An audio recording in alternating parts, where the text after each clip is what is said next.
Kenapa? Atau Diana mau menjawab atau yang lain?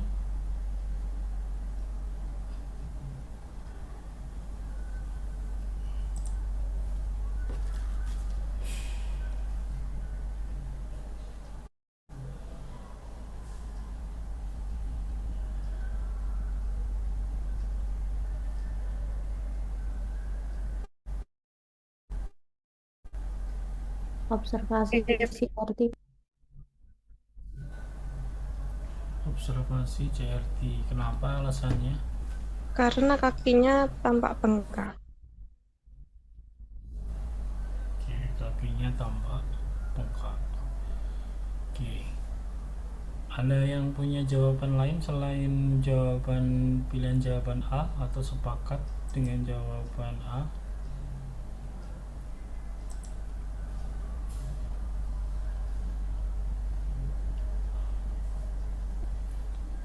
Yuk, saya kasih waktu 1 menit untuk menjawab dulu. Ada?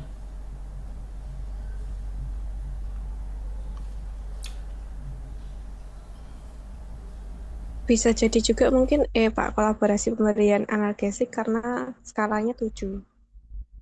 Oke, bisa jadi A, bisa jadi E gitu ya. Oke.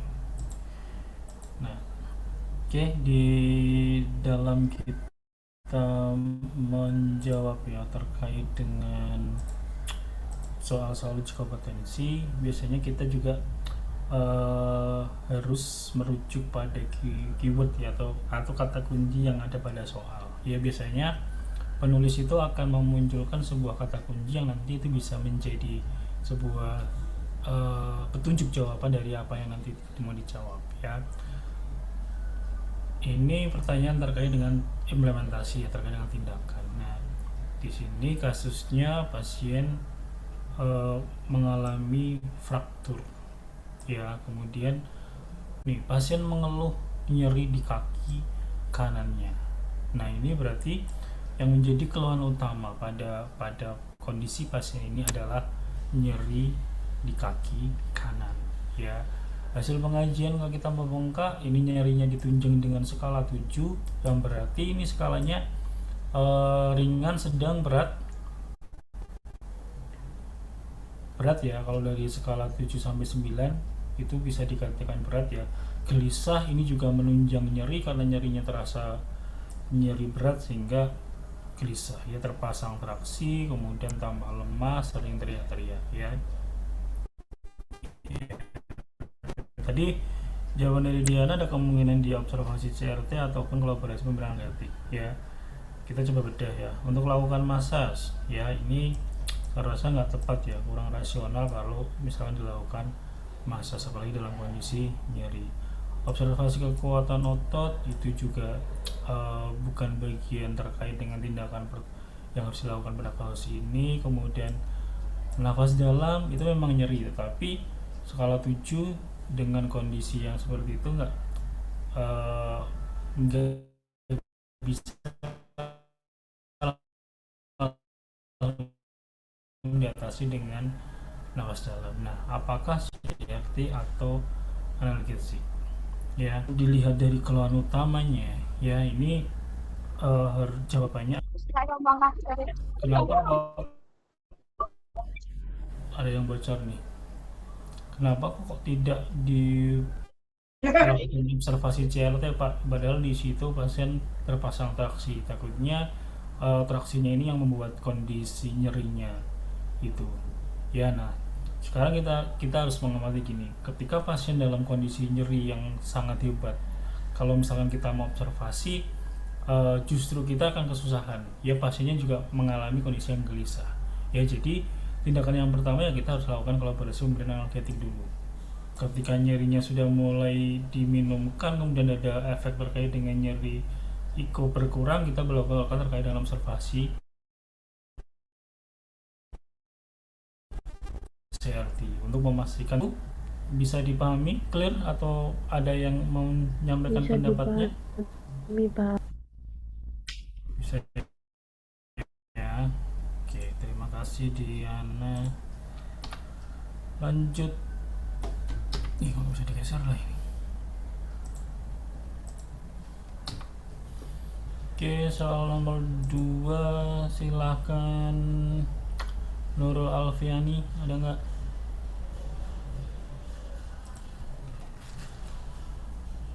Silakan Nurul Alfiani.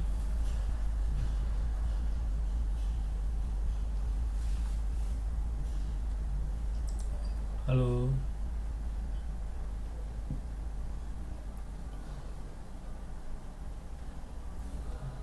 Atau Nurul kemana nih Nurul Alfiani?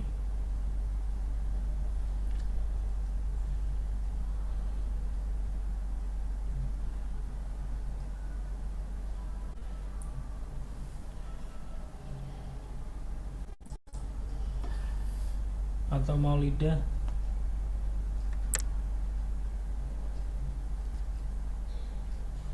Maulida?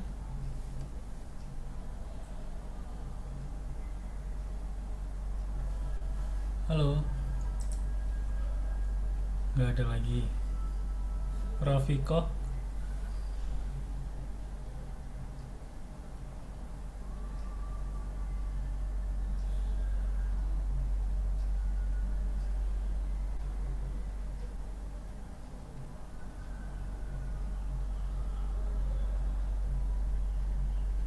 Nggak ada. Yuk, siapa yuk yang ada yuk?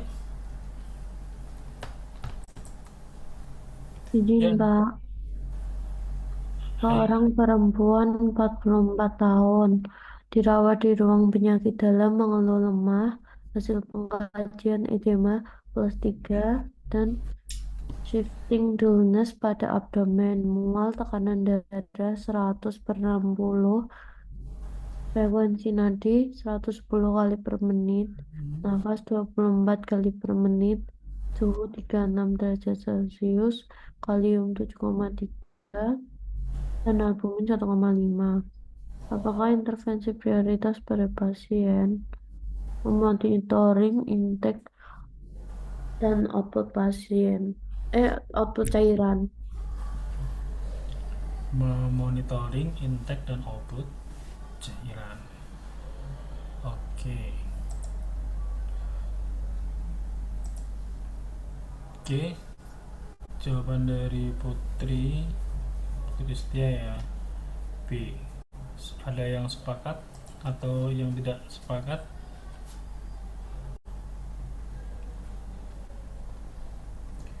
Oke, di sini kasusnya adalah pasiennya hasil pengkajiannya mengalami edem plus 3. Ya, kemudian ada shifting dullness.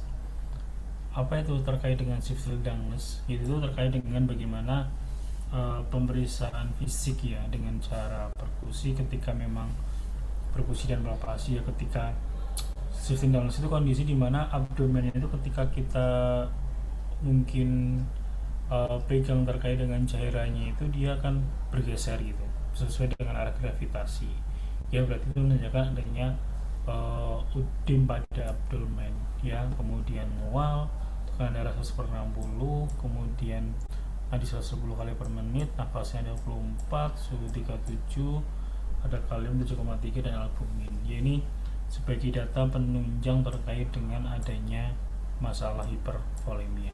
Nah, ketika ada masalah hipervolemia, intervensi yang tepat untuk mengatasi hipervolemia apa? Di sini kalau dilihat dari pilihan jawaban A sampai E, yang pertama memberikan posisi nyaman. Ya, posisi nyaman memang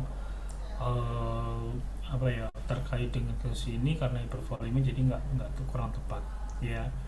Kemudian memberikan observasi tanda-tanda vital, dari tanda-tanda vitalnya juga masih dalam kondisi normal, memberikan terapi diet, tapi di sini juga diet yang diberikan juga maksudnya tidak ada kejelasan yang terkait dengan diet apa, dan manajemen aktivitas juga nggak masuk karena masalah utamanya adalah hipervolemia ya. Jadi jawaban yang paling tepat adalah monitoring intake dan output cairan.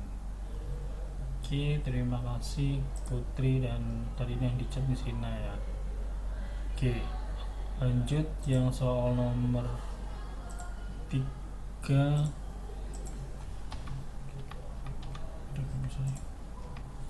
Oke, nomor 3 ini Serina coba. Ada nih Serina? Baik, Pak. Seorang laki-laki berusia 52 tahun dirawat di ruang penyakit dalam dengan diagnosa DM.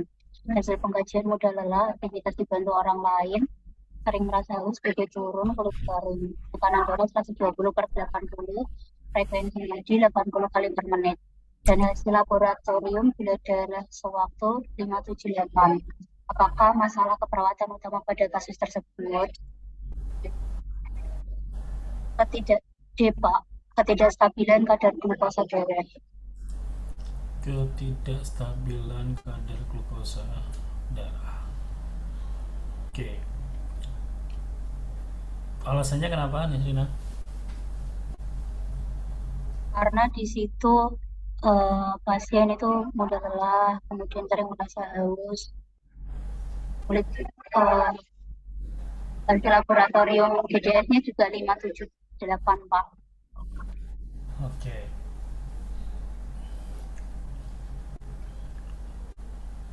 Di sini kasusnya DM ya. Kasusnya DM, kemudian hasil pengkajiannya mudah lelah. Ya, kemudian aktivitas dibantu orang lain, sering merasa haus. Ini memang eh, tanda gejala ya pada pasien DM. Kemudian BP-nya turun, kulitnya kering nih. Ya. Tekanan darah 120 per 80, nadinya 80 kali per menit. Hasil labnya tadi yang disampaikan Sina, karena di sini hasil labnya 578, makanya dikatakan terkait dengan ketidakstabilan glukosa darah ya. Kalau memang kita mengacu pada STKI, memang ketika kita mau menegakkan terkait dengan ketidakstabilan kadar glukosa darah, kita bisa melihat terkait dengan data mayornya itu pasien mudah lelah atau lemas dan juga ada kenaikan gula darah lebih dari normal ya gitu. Jadi benar sekali apa yang dikatakan Sina terkait dengan jawabannya adalah ketidakstabilan kadar glukosa darah. Nah, memang ada yang mengatakan bahwa ketika kita mau merumuskan atau mendiagnosis terkait dengan ketidakstabilan, berarti harus ada tanda atau tanda terkait dengan gulanya itu memang nggak stabil begitu. Tapi kalau kita mengacunya pada DKI, di situ nggak dikatakan terkait dengan kondisi yang harus ada gula darah yang stabil, tapi ada kelemahan sama terkait dengan peningkatan gula darah atau penurunan gula darah. Itu sudah bisa dikatakan sebagai kondisi ketidakstabilan kadar glukosa darah ya, karena memang ketika kita bicara pasien DM pasti itu akan terjadi fluktuasi terkait dengan gula darah, itu pasti akan terjadi ya. Gula darahnya nggak akan stagnan di situ karena pasti akan ada obat yang diberikan, pasiennya juga dietnya juga pasti akan diberikan, itu pasti akan terjadi fluktuasi terkait dengan glukosa darahnya. Makanya bisa kita langsung tegakkan terkait dengan ketidakstabilan kadar glukosa darah ya. Nah, di sini ada nutrisi. Kenapa nutrisi nggak masuk? Di sini memang ada BP turun, tapi terkait dengan BP turunnya kita nggak jelas nih, ya. Turunnya berapa kilo? Sehingga kita belum bisa menegakkan ini. Intoleransi aktivitas, oke. Di sini ada terkait dengan mudah lelah, aktivitas dibantu orang lain, tapi yang menjadi prioritas adalah ketidakstabilannya. Gangguan intensitas kulit jaringan, di sini ada kulit kering. Oke, apakah ini bisa mengindikasikan terkait dengan gangguan intensitas kulit? Ya, masih resiko. Ya, kemudian penurunan volume cairan, di sini tidak jelas terkait dengan adanya tanda gejala yang mengarah terkait dengan volume cairan. Ya, jadi jawabannya adalah ketidakstabilan kadar glukosa darah. Itu soal nomor 3. Kita lanjut. Nanti kalau misalkan ada yang ingin menyampaikan pendapatnya bisa langsung aja, nggak apa-apa. Oke, soal nomor 4 silakan. Ada yang mau menjawab nggak? Eva, ada Eva Elvina.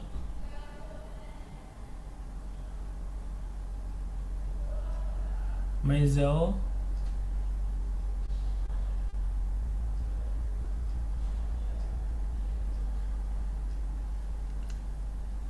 Sifatunisa,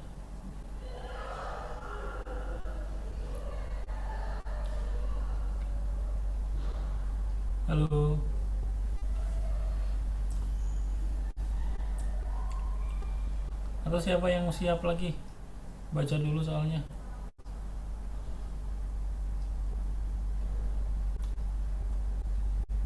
Rangga,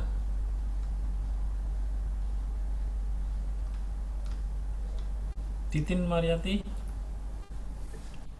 Izin membacakan soal dan menjawab, Pak. ya. Siapa ini? Manda, Pak. Ya, Manda ya. Seorang perempuan 46 tahun dirawat di ruang penyakit dalam dengan DHF. Hasil pengkajian, pasien mengeluh lemah, terdapat peteki pada kedua lengan dan kedua ekstremitas, rasa dingin. Suhu 36. Hasil pemeriksaan laboratorium HB 18, hematokrit 50%, trombosit 45.000. Apakah masalah keperawatan yang utama pada kasus tersebut? Apa resiko shock? Resiko shock. Oke, kenapa resiko shock? Karena itu kan pasien dengan DHF itu HB-nya itu, bentar Pak,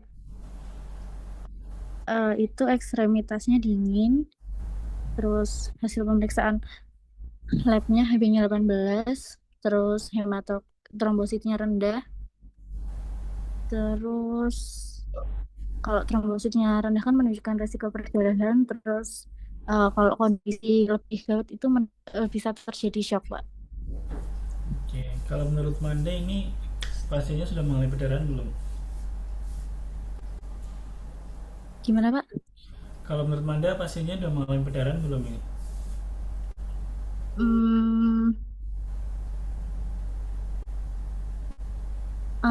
Masih resiko, Pak. Sudah, Pak, sudah.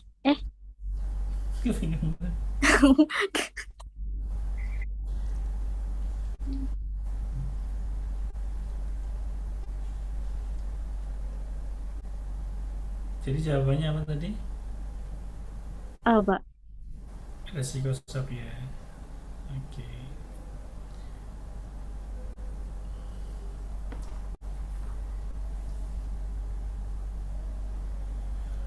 Oke. Ini soalnya pasiennya dengan DF ya. Hasil pengajiannya ini kalau kita lihat pasiennya mengeluh lemah, terdapat peteki. Nah, peteki itu menurut kalian apakah peteki ini bisa dikatakan sebagai perdarahan?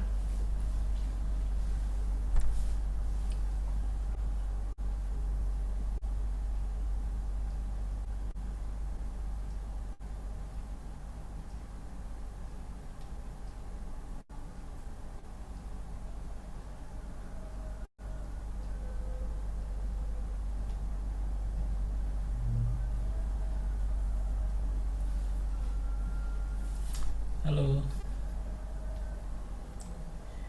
Ya, peteki ini bisa dikatakan sebagai perdarahan ya yang ada di bawah kulit. Jadi pembuluh darah pada pasien DF itu ibaratnya sudah ada tanda-tanda terkait dengan perdarahan yang nanti perdarahannya itu justru mengarah ke bagian kulit, makanya muncul peteki ya. Makanya benar tadi yang disampaikan Manda, bukan lagi terkait dengan risiko perdarahan tapi lebih ke risiko shock ya, karena ini sudah mengalami perdarahan, apalagi terkait dengan HB-nya 18 kemudian hematokritnya 50% ya, menunjukkan terkait dengan kadar konsentrasi darahnya yang sudah sangat cair ya, kemudian trombositnya juga 45.000 yang menunjukkan juga faktor terkait dengan pembukaan darahnya juga sudah berkurang ya. Makanya kasus ini kita bisa menegakkan terkait dengan risiko shock ya. Hipertermi suhunya masih normal, risiko perdarahan ini ada peteki yang bisa dikatakan juga sebagai kondisi perdarahan ya. Neuralgias aktivitas juga enggak, gangguan aktivitas kulit juga bukan menjadi prioritas ya. Jadi jawabannya adalah resiko shock ya. Itu, terima kasih Manda.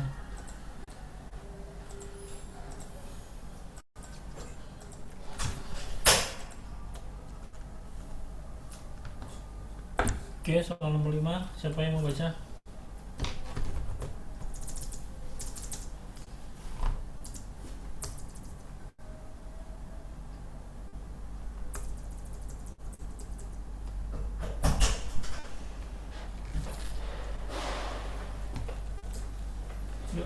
siapa soalnya? Siapa yang membaca nama ini? Izin membaca, Pak.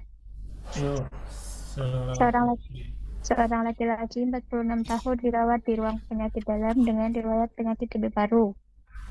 Saat dilakukan pengkajian, klien mengeluh sesak nafas, batuk dengan dahak kental yang sulit dikeluarkan. Dari hasil pengkajian didapatkan data pernafasan samping hidung, batuk non-produktif, tekanan darah 110/80, frekuensi nafas 28 kali per menit, frekuensi nadi 84 kali per menit, dan suhu 37,8. Apa tindakan keperawatan yang tepat pada kasus di atas? apa? Mengajarkan cara baca efektif, Pak. Alasannya apa? Karena ada dahak kental yang sudah dikeluarkan sama beliau enggak. Batuknya non produktif. Oke. Jawabannya mengajarkan batuk efektif. Nah, oke, terima kasih Zara. Tadi disampaikan ya, berarti ini soalnya jenisnya terkait dengan implementasi ya. Untuk menjawab implementasi berarti memang kita harus tahu terkait dengan masalahnya dialami oleh pasien ya. Kalau dilihat dari kasusnya memang di sini keluhan yang dirasakan ini ada sesak nafas nih, kemudian batuk dengan dahak kental sulit dikeluarkan ya, berarti hasil pengkajian juga nafas samping hidung, kemudian batuknya non produktif. Nah, ini sudah mengindikasikan atau sudah bisa kita tegakkan untuk masalahnya adalah batuk bersihan jalan nafas tidak efektif ya. Jadi ketika ada masalah bersihan nafas, untuk implementasi yang paling tepat untuk kasus ini adalah mengajarkan cara batuk efektif ya. Tujuannya dahaknya bisa keluar ya, karena dahaknya ini sebagai penyebab utama terjadinya sesak nafas. Jadi harapannya ketika dahaknya ada keluar, nafasnya sudah bisa mengalami pemulihan kembali. Oke, terima kasih Sarah. Lanjut soal nomor 6, silakan.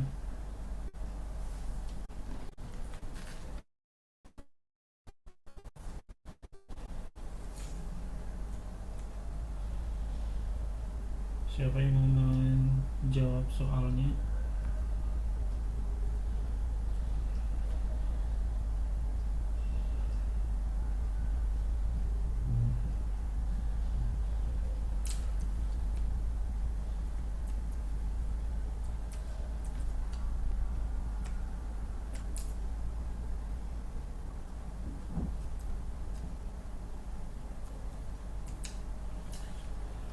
Yuk, ada?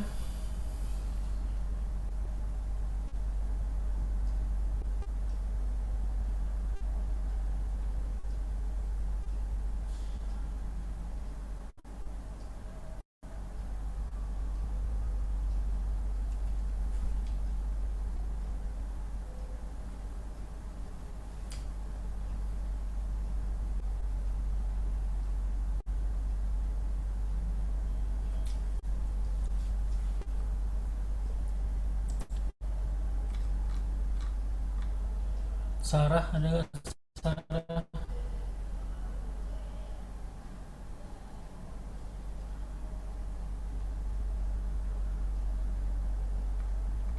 dari Muafa,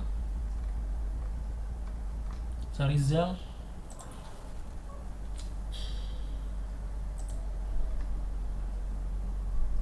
Saidah,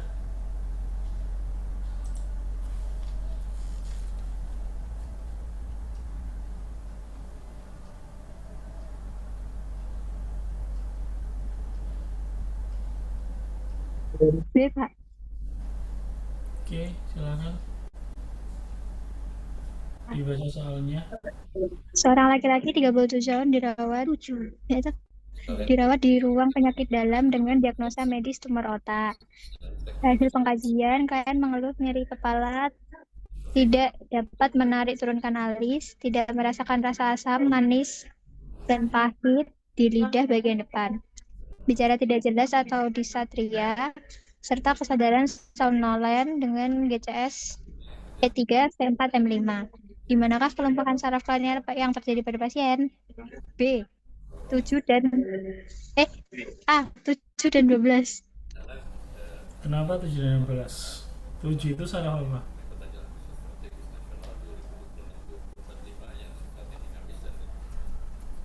Tujuh saraf fasial, 12 saraf hipoglosal, Pak.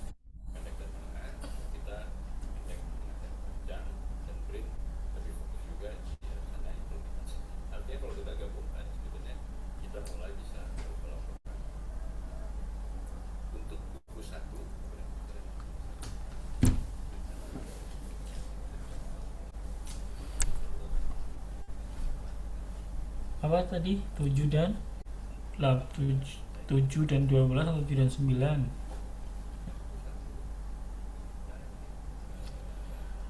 Di sini yang menjadi pengkajiannya terkait dengan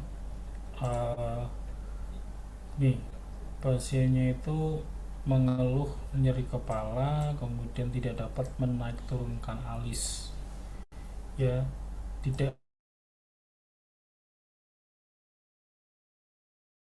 bagian depan, ya, berarti ketika tidak bisa merasakan terkait dengan rasa manis, asam, pahit, itu berarti yang menjadi permasalahan di saraf terkait dengan saraf fasialis. Ya, fasialis itu adalah saraf nomor 7. Ya, nah selanjutnya di sini berbicaranya tidak jelas serta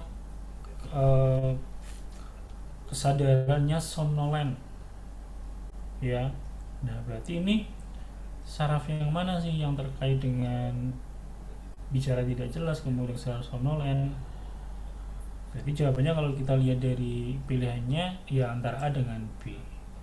Tapi kita identifikasi lagi nih, 12 itu saraf apa, 9 itu saraf apa. 12 itu saraf terkait dengan hipoglosus. Kalau glosofaringeal itu saraf 9, ya. Saraf 9 fungsinya untuk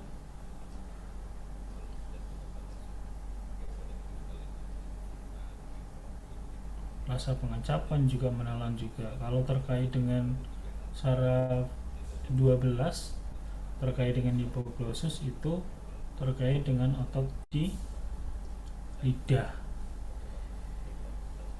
ya.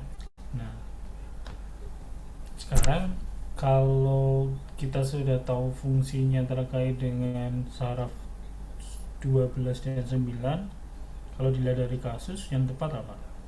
A atau B? B, Pak. B, Pak. A. A atau B? B, Pak. B.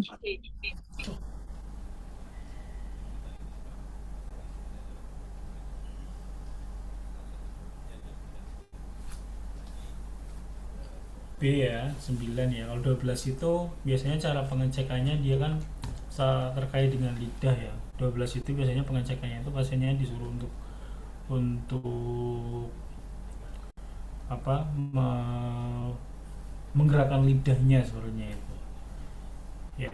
Nah, tapi kalau di sini lebih ke terkait dengan 7, 9 itu hampir sama sih. 7 juga terkait dengan rasa pengecapan juga, ya. Kalau 7-nya fasialisnya mungkin ini kita bisa lihat terkait dengan tidak dapat menaik turunkan alis. Tapi kalau untuk rasa pengecapannya itu mungkin bisa ke 9, ya. Jadi jawabannya adalah B.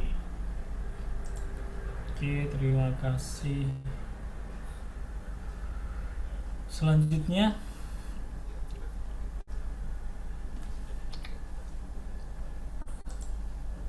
soal nomor 6.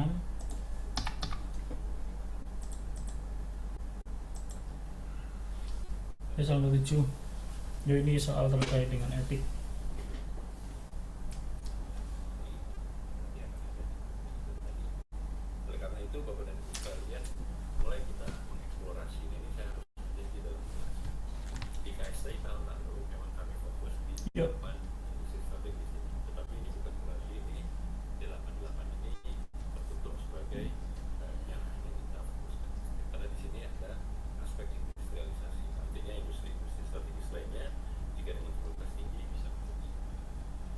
Siapa?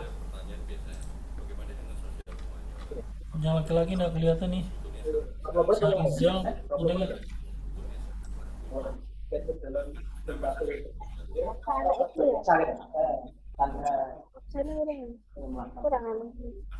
Citra, Citra suaranya bocor nih, gimana? Jawab atau mau apa?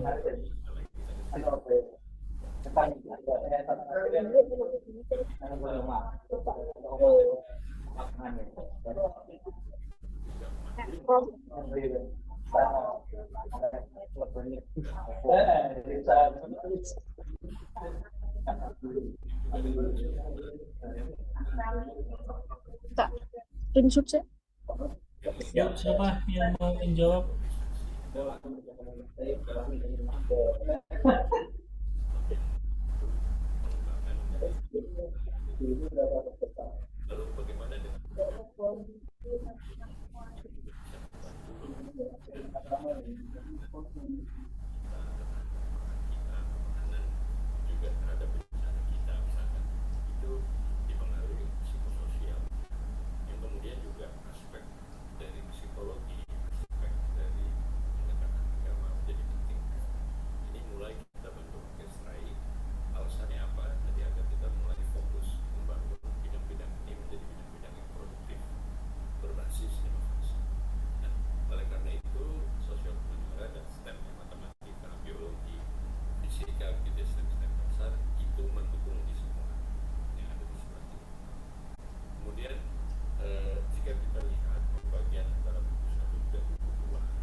Ini siapa ini?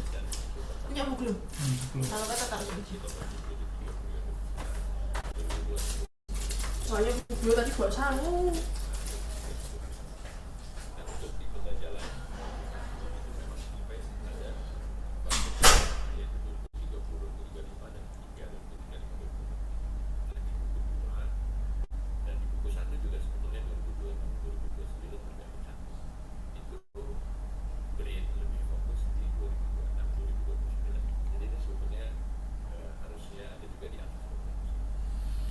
Ada yang mau menjawab? Ini sudah ada di chat siapa nih? Di Pak. Coba jadi baca dulu pertanyaan soal sama pertanyaannya. Izin menjawab Pak. Ya, Miss Rina. Mutiara Pak. Oh siapa? Mutiara. Mutiara. Oke. Ayo Mutiara. Pasien perempuan berusia 49 tahun dirawat di ruang rawat inap dengan diagnosa medis gagal jantung grade 4. Kondisi pasien menurun, kesadaran sopor koma dan mengalami henti jantung. Keluarga berharap pasien masih bisa diselamatkan. Perawat berusaha melakukan resusitasi jantung paru pada pasien. Manakah prinsip etik yang dianut perawat sesuai kasus tersebut di beneficient, Pak? Why? Kenapa?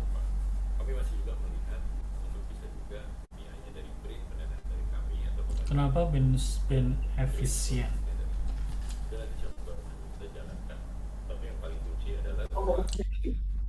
Alasannya apa Mutiara?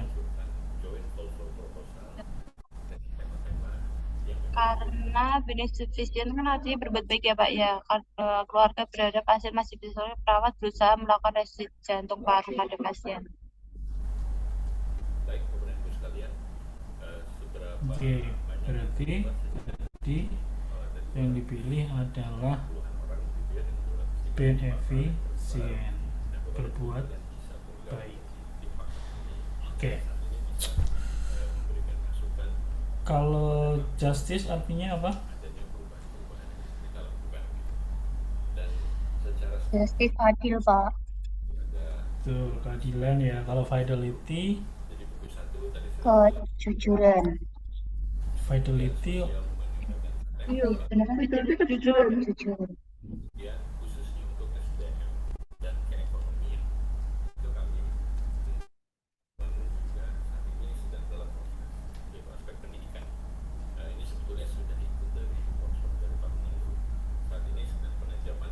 fidelity kejujuran atau kesetiaan? Kalau otonomi, Kalau otonomi itu menghargai hak pasien. oke. Confidentiality itu kerahasiaan, menjaga kerahasiaan.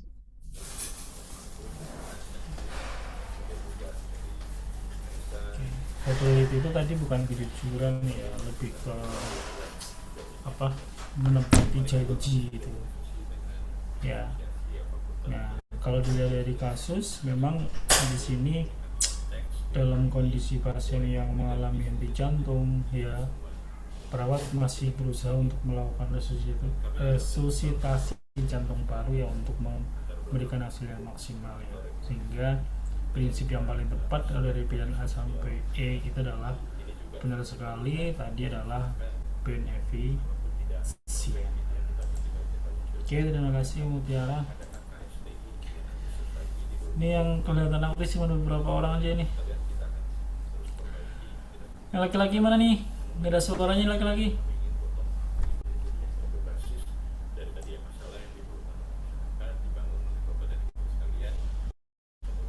Saya Pak, Yo, Deri ya, siapa ini? seorang perempuan 52 tahun dirawat di ruang paru dengan TB paru. Hasil pengkajian, pasien mengeluh sesak nafas, batuk berdak dan susah mengeluarkan dahak, tidak nafsu makan, mual, lemas, ronki di kedua lapang paru, pengisian kapiler 3 detik, frekuensi nafas 30 kali per menit, tensinya 110/80, frekuensi nadi 90 kali per menit, dan suhu 38 derajat Celcius, leukosit 11.000. Apakah masalah keperawatan pada kasus tersebut? Jawabannya Pak. Bersihan jalan nafas tidak efektif. Alasannya apa yang menjadi kata kunci di kasus ini? Di situ airway-nya nggak clear Pak, karena ada sekret yang tertahan. Oke, jawaban dari Deri adalah E ya. Tadi alasannya karena ini masalahnya airway ya, terkait dengan adanya batu berdahak, kemudian susah mengeluarkan dahak, kemudian suara auskultasi parunya juga menunjukkan suara ronki di kedua lapang paru ya. Jadi memang jawaban yang paling tepat adalah bersihan dan nafas tidak efektif. Ini sebagai masalah yang utama ya pada kasus ini ya. Ini gampang ya, ini pertanyaan terkait dengan diagnosis. Jadi sering sekali ya kalau di soal hukum itu, kalau nggak bahas diagnosis di pengkajian ataupun di implementasi itu juga sering, dan etik tadi juga pasti muncul di setiap stasenya ya. Oke, terima kasih dari clear ya ini ya. Next.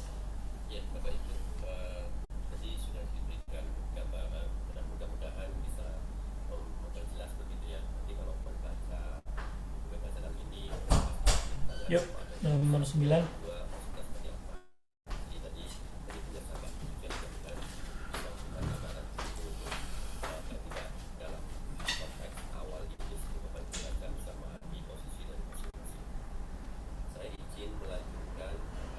Nomor 9 siapa yang mau menjawab?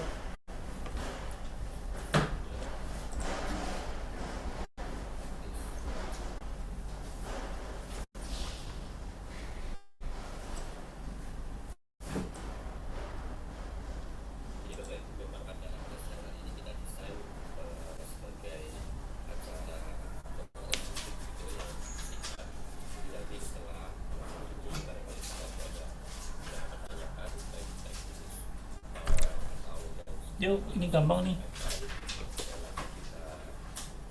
Ini soal yang prosedur ya. Soal yang Saya, Pak. Ayo, silakan. Seorang laki-laki 50 tahun dirawat di ruangan penyakit dalam dengan STEMI. Pengkajian, pasien mengeluh nyeri dada sebelah kiri. Nyeri dirasakan seperti terhimpit beban berat menjalar sampai ke rahang dan bahu. Nyeri bertambah dengan aktivitas berkurang dengan istirahat. Skala nyeri 7, seorang perawat akan melakukan tindakan EKG pasien. Perawat telah memasang sadapan pada V4, di mana lokasinya di sela iga kelima garis midclavicular Apa siapanya? B, Pak. B. Sela iga kelima garis midclavicular. Oke, kita coba bahas ya. Ini kalau kita mau menjawab terkait dengan soal yang sifatnya prosedural, ya berarti kita harus sesuai dengan prosedur yang memang yang ada, ya sesuai dengan prosedur yang memang sudah dilakukan. Ya di sini tindakannya adalah terkait dengan bagaimana perekaman EKG. Ya, perawat telah memasang sadapan V4. Ya, di manakah lokasi pemasangan elektroda berikutnya? Kalau kita bicara masalah EKG kan ada V1, V2, kemudian V3, V4, V5, V6 gitu ya. Nah, pertama yang dipasang adalah V1 ya. V1 atau V2? Kita pasang dulu di ICS kedua.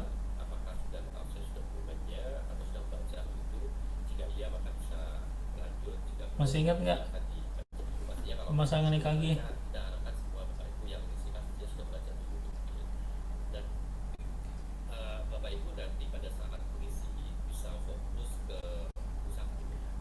Jawabannya B atau E.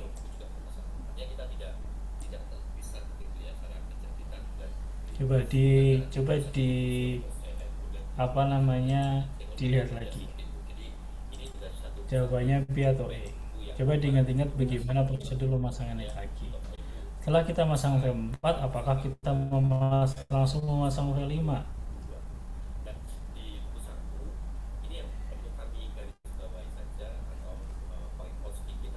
Kalau sela iga kelima garis midclavicular,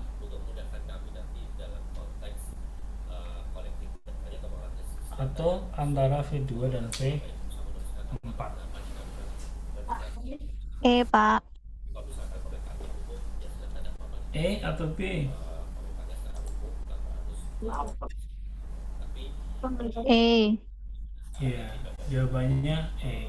Ya, harus diingat kalau untuk prosedur itu harus urut. Ya, kalau kita pasang kaki, pasti setelah kita masang V4, baru kita akan masang V3. V3 itu di mana? Di antara V2 dan V4. Jadi tidak langsung masang terkait dengan V5.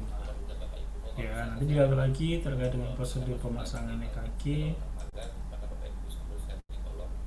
Ya, jawabannya adalah E. Ya, soal prosedural diperhatikan karena juga menjadi soal yang paling sering keluar ya terkait dengan bagaimana prosedural melakukan suatu tindakan. Ya.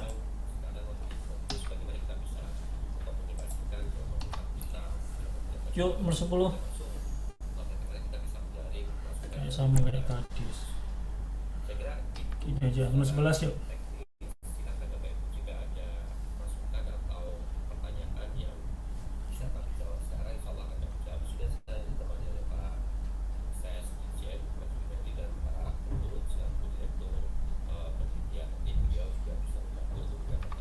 Yuk, nomor 11, nomor 10 kayak tadi sama soalnya sama tadi.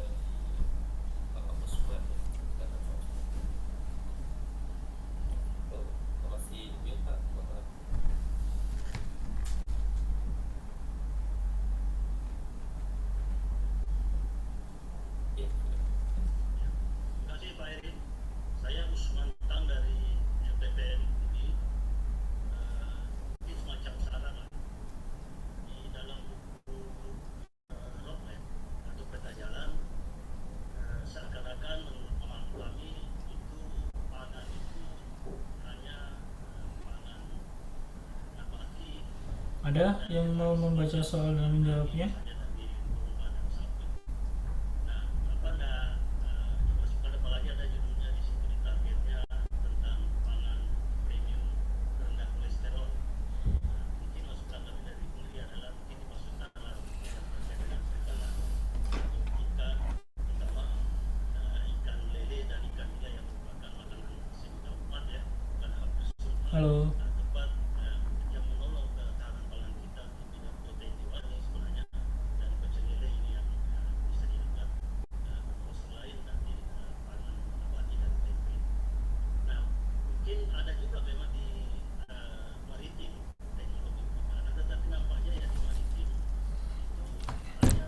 Yuk, siapa yang menjawab?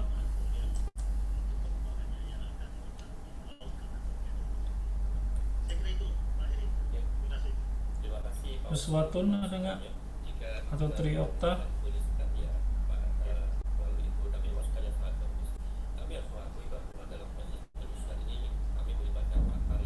Izin menjawab, Pak. Ya, Pada tanggal 15 November 2020 pukul 22, pasien datang ke IGD mengatakan dada nyeri berat seperti tertekan skala nyeri 8, wajah pasien tampak meringis, sakitan, tekanan darah 150/100, nadi 48 kali per menit, frekuensi napas 24 kali per menit, suhu 36,7. Pasien diberikan cairan NaCl 0,9500 cc per 24 jam. Sedopart 1 tablet ekstra. Dilakukan EKG hasil terlampir tanggal 16 Maret pasien pukul 2, pasien dipindahkan ke ruang ICU. Apa jenis pengkajian orang tersebut? Yaitu riwayat penyakit sekarang, Pak.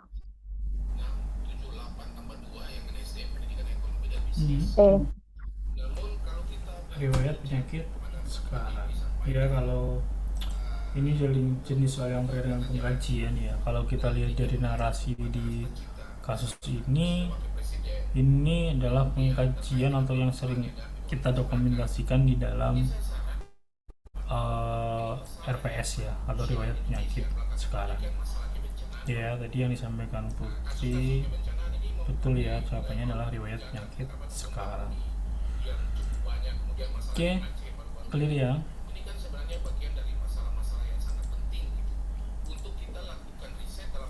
Ini pada ngapain lah? Masih pada shift atau Mungkin masih pada operan, Pak. Oh, itu.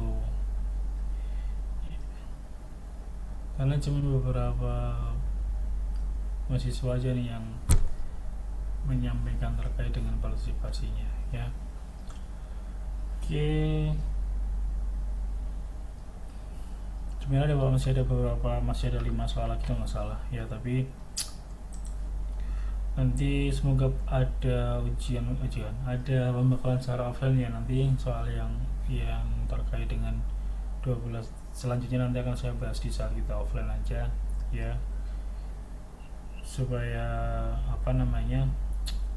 teman-teman bisa lebih konsen ya terkait dengan pembekalan ini ya. Itu karena juga ini jam 2:30 saya juga mau menyelesaikan terkait dengan dokumen akreditasi. Jadi untuk pembahasan soal hukum berikutnya nanti kita mengatur jadwal lagi ya. Semoga ada pembahasan berikutnya yang secara offline aja supaya nanti bisa lebih ada partisipasi yang aktif ya, karena beberapa tadi saya panggil pun nggak ada respon ya. Gitu ya. Baik, Pak. Intinya kalau misalkan soal-soal KMB itu sebenarnya kalau menurut saya lebih mudah daripada soal-soal yang lain, karena ketika kita mengerjakan soal KMB, kuncinya adalah kita mencoba mencari kata kunci yang ada pada soal atau keyword yang ada pada soal itu sendiri ya. Biasanya penulis soal itu akan mencantumkan terkait dengan kata kuncinya ya, dan meskipun kita nggak tahu terkait dengan teorinya, soal KMB ini masih bisa kita nalar, masih kita bisa pikir secara rasionalnya. Berbeda mungkin dengan soal-soal yang seperti lain ya, maternitas yang banyak terkait dengan hafalan teori ataupun manajemen ya. Tapi kalau KMB itu masih kita bisa nalar ya. Yang penting kalau teman-teman sudah melaksanakan praktek, terkadang soal-soal itu juga mengarahnya terhadap kondisi-kondisi ketika di lapangan ya, jadi akan lebih mudah ya, kecuali kalau memang soal-soal yang lebih ke kayak hitung-hitungan terkait dengan luas luka bakar, dan tapi itu paling beberapa soal aja ya. Dan intinya kalau nanti teman-teman menjawab, kemarin kan udah pernah try out ya, di sini memang nggak ada pengurangan terkait dengan nilai, jadi ya mau nggak mau, bisa nggak bisa, kalau menurut saya harus jawab semua ada 180 soal dijawab semua. Ya misalkan nanti memang jawabannya mau ngarang, yang penting jawab dulu aja, karena tidak ada pengurangan nilai. Kecuali kalau ada pengurangan nilai ketika jawaban salah, itu memang kita harus pakai strategi. Tapi ketika nggak ada, ya udah jawab semua, dan jawablah yang paling gampang dulu. Jawab soal yang menurut kita bisa dulu. Jangan sampai satu soal itu kita deadlock nih, memakan waktu yang lama untuk menjawabnya, itu lebih baik ditinggal. Ya cari soal yang memang bisa kita jawab, yang paling gampang diantara soal yang lainnya. Ya kalau 2 menit 3 menit udah deadlock, mending ditinggal. Ya pasti ada beberapa soal yang bisa kita jawab dengan membaca terkait dengan kasusnya atau pertanyaannya, bisa langsung jawab. Kalau ada 1 menit itu pasti ada. Ya itu saja yang bisa saya sampaikan. Ya semoga nanti kita bisa bertemu secara offline ya untuk pembahasan soal UKM KMB berikutnya, sehingga akan lebih efektif lagi. Oke, terima kasih atas teman-teman yang tadi sudah berpartisipasi ya untuk membaca soal maupun menjawabnya. Ya untuk yang lain silakan bisa melanjutkan aktivitas kembali. Semoga tetap menjaga kesehatan. Ya, terima kasih. Selamat sore. Wassalamualaikum warahmatullahi wabarakatuh.